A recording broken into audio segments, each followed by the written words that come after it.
This is a result of Islamophobia.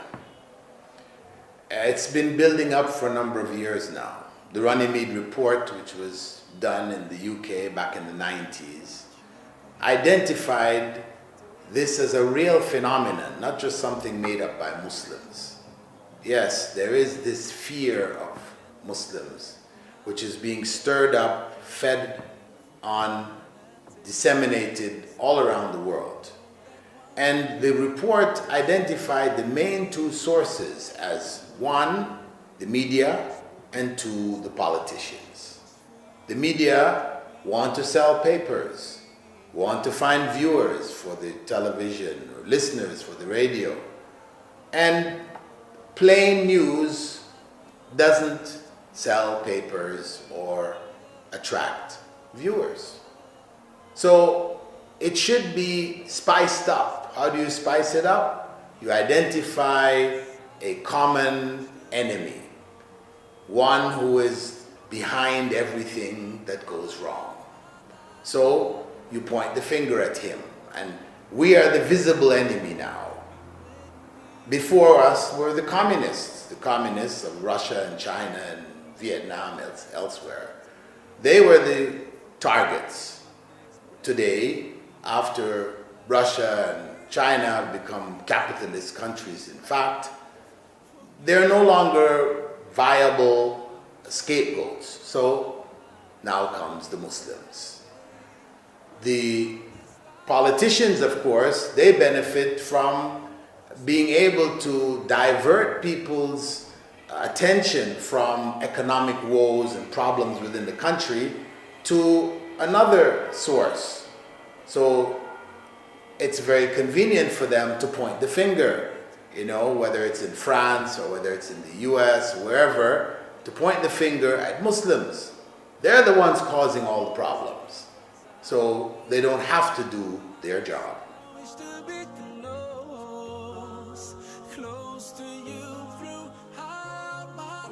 The best way is not to react, to become reactionary, but to be proactive.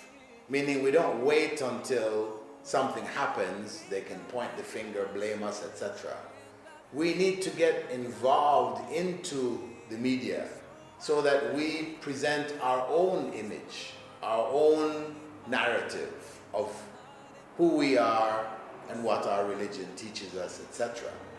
So we don't want to wait just for events, so we become reactionary. Every time something, we run around, we jump.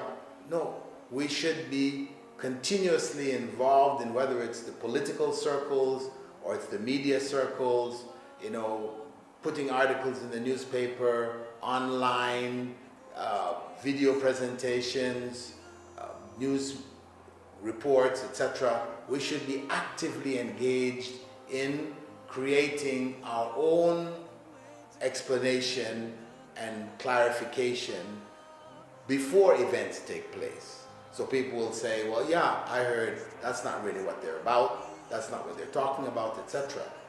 So we try to get away from that reactionary response, always responding, always on our back foot. We're always backing away, we're always being attacked, and we're always trying to defend ourselves. No, present the story, present the picture.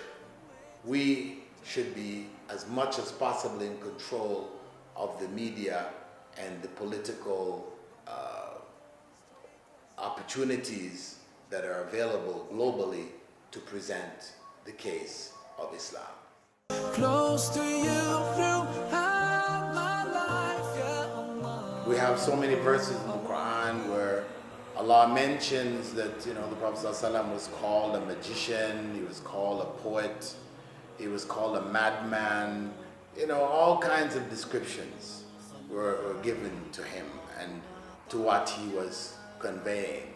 And the Sahaba, the companions of the Prophet ﷺ, they also suffered as a result. They were maligned, stories made up about them, lies created. And their basic approach, particularly in the Meccan period, was to be patient. This is what they were told by Allah in the Quran, as well as by the Prophet, may God's peace and blessing be upon him, in his Sunnah. He demonstrated patience. He lived patience, and he called to patience.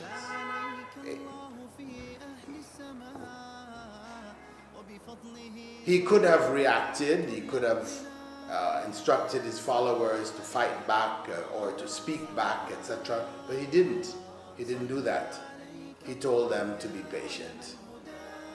Perhaps from one perspective it was politically correct, because Muslims were few and they would have been destroyed, by the majority that opposed them. So it wasn't wise in any case to even try to react to all of this. But also from the perspective of taking the higher ground, to show oneself to be not sinking to the same level as those who are our detractors. We are much more highly respected if we're able to control ourselves and to tackle these issues reasonably, logically, or just avoiding the conversation. As Allah said, when the ignorant speak to you, just give them salams, tell them salam, alaykum, or just, peace, and carry on.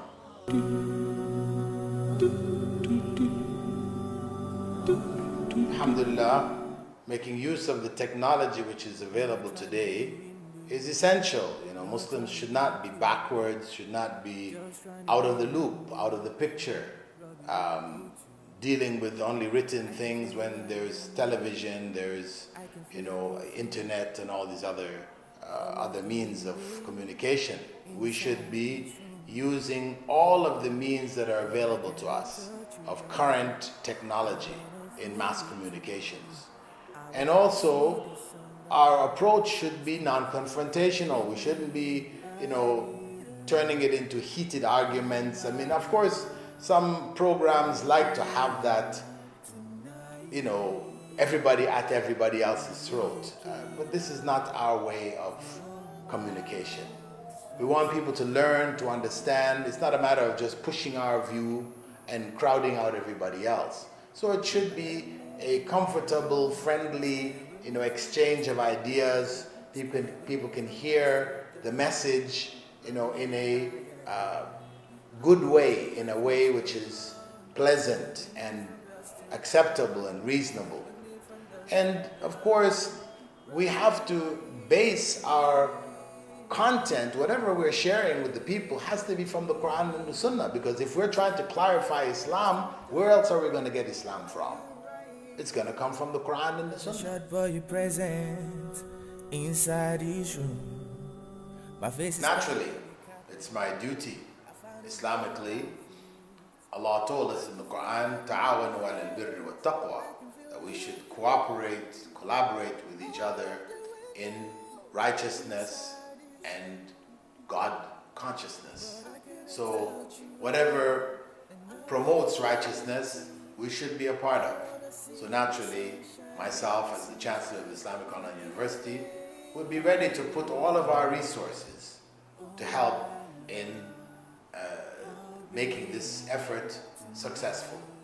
And it is ibadah. It is a form of worship of Allah to convey that message, which the Prophet ﷺ told us, بَلِّغُوا عَنِّي وَلَوْ آيَةً, that we should convey whatever we have learned from him, even if it is only a single verse from the Quran. So whatever we can do, the Islamic Online University is about, as our motto states, changing the nation through education. So that is about carrying that message of Islam to the masses.